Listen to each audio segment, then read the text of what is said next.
Hello beautiful people, my name is Vendi and it's high time I tell you what I'm going to be reading in March. So as of today, spring break has officially started for Emerson College, the school that I go to, and hopefully what that means is that I'll have a little bit more time to read than I normally would. I hope to read at least 8 books this month, and without further ado, I'm going to show you what they are. The stack that you see right here would be a little taller, but USPS decided to deliver my package a little bit late. The first book I want to get to in March is The Mist of Avalon by Marion Zimmer Bradley. I suppose I should say it's the first book that I want to finish, considering I have just this little bit of it left to go. But basically the premise of The Mist of Avalon is that it is a feminist retelling of the Arthurian legends. So the story of King Arthur, the Knights of the Round Table, Camelot, all of that stuff, but told from the women's point of view. So Morgane or Morgana, whatever you want to call her, and Guinevere, and all of those ladies. Like I said, I only have about 100 pages left, not even, and I have to say that I'm not sure that this book was sold to me in an accurate way. I'm really not impressed with this as far as feminism goes. There's a lot of internalized misogyny, and there's just, I'll get to it in my wrap up. Regardless of all of that, this is the first book that I hope to finish in the month of March. I'll probably finish it by today. Next, I want to finish the Red Rising series. So, Golden Sun, and then Morning Star, both by, obviously, Pierce Brown. If you're unfamiliar with the Red Rising trilogy, it follows Darrow, a boy who lives in Mars under a society where people are stratified by color, where red is the lowest color and gold is the highest ruling elite. Darrow is a red who is masquerading as a gold, and he's hoping to stage a sort of political coup. I really loved Red Rising when I read it the first time, and when I reread it, I think in January. I did have some issues with some sexism in the book. In Red Rising, there was a lot of female characters used as plot devices. It was a little problematic, but I've heard that these two actually make up for that, and that Pierce Brown listened to complaints regarding the sexism and he fixed that up a little bit. So I'm really excited to get to these and tell you what I think about them. I plan to read both of these books during the 24-hour readathon hosted by Zoe at Read by Zoe. So I'll actually probably be reading these by the time you're watching this video. That's really cool. After that, I'm diving into some classics with a few of the works in this giant bind-up of the complete works of William Shakespeare. I have 2 bucket lists. I have my main one where I write down absolutely everything I want to get to in my life, and then I have a bookish bucket list, which includes books that I want to read by the time I die. Oh God, why is this slipping? The number 2 spot on that bookish bucket list is to complete this beast, is to read every single work that William Shakespeare has ever written. Considering I have this bind up and I have it on hand, I really have no excuse for having not moved my way through this. Regardless, it is a thing that I want to get to, and I want to finish at least half of this book, and I'm only about a third of the way through, as you can see, by the time this year is up. So to do that, I'm going to read 3 plays this month. Those plays are Love's Labour's Lost, Romeo and Juliet, and A Midsummer Night's Dream. They're all old favorites of mine by our buddy Willie Shakes. It's so heavy, it keeps slipping. Anyway, I didn't choose those plays because I love them, though I do. I chose them because they are the next 3 chronologically in this bind-up, and that's the way that I'm sort of getting through these plays. So hopefully I enjoy those.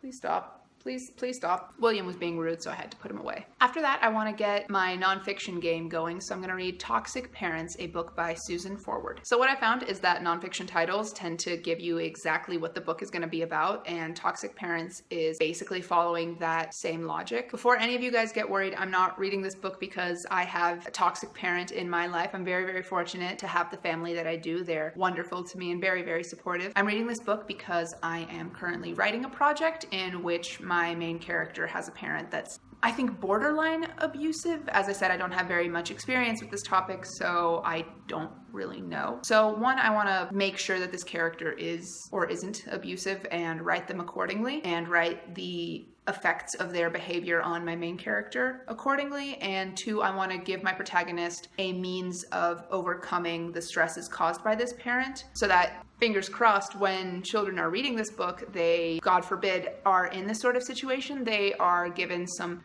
tools that may help them overcome it themselves. I think it's important that if you're going to write a story that includes something like abuse or sexual harassment or racism or homophobia, that you don't just bring it up. I think it's really important to dismantle those systems and to give your readers a means to dismantle them in their actual lives as well. So that's what I'm trying to do. After that, I'm getting back into fantasy, as I do, and I want to be reading Uprooted by Naomi Novik. Uprooted is a fairly popular book here on BookTube, or it was a couple years back, and it follows Agnieszka, a girl who lives in a village where every, I think, year or so, a dragon comes down and chooses a girl from their village, and in exchange they have peace from that dragon for the time between the choosings. And because of how plot works, Agnieszka is the girl chosen, and the story sort of rolls from there. I'm really excited to get to Uprooted because I've heard the female-female friendship in this book is just to die for, and I need that in my reading life. And especially after something as heavy as talking about toxic parents,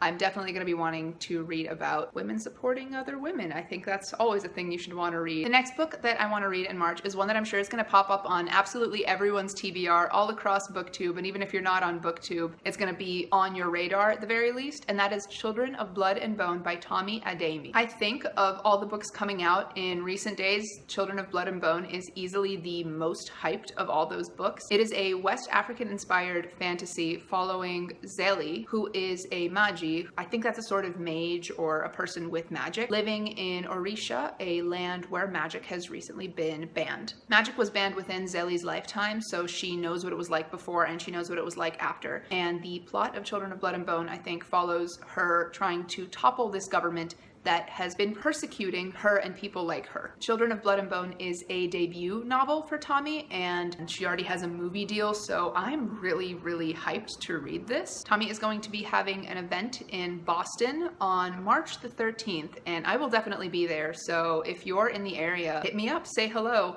Let's go read this book together. I'm super excited about it, and I think you should be too. The number 7 book that I want to read this month, which would be here if USPS was, and they should be coming today. If I was filming this a few hours later, I would have it in my hands probably, but I don't. That is The Bells by Danielle Clayton. The story follows Camellia, a girl who is a belle, and a belle is basically a person that creates beauty and color in this world that doesn't otherwise have beauty and color. Things are naturally really gray and boring, but aesthetics are still highly valued, so as a result, bells are super commodified. And Camellia wants to be the best belle, because in every generation, I guess, there is like a ranking of which belle is the most coveted and wanted. So in her quest to become the most favored belle, she gets caught up in a lot of political intrigue, and the story sort of goes from there. And just the premise of the bells, the commodification of beauty and aesthetics, which is such a real thing, is something I can definitely get behind, and I can't wait to read this book. The postman literally cannot come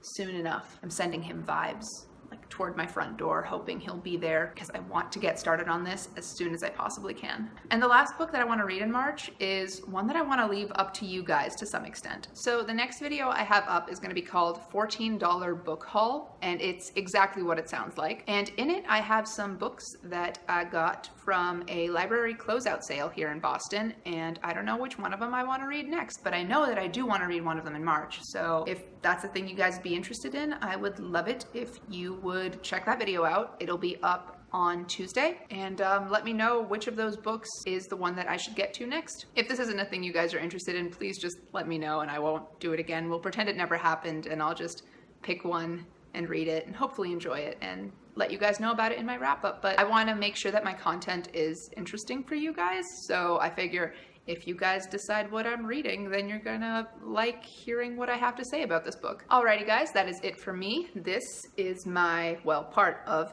my March TBR. Thank you so much for watching. If you like this video, give it a thumbs up. Just one. I think you can only do one. A thumb up. And if you like me, maybe hit that subscribe button. Thank you so much for watching, and I will see you next time. Goodbye.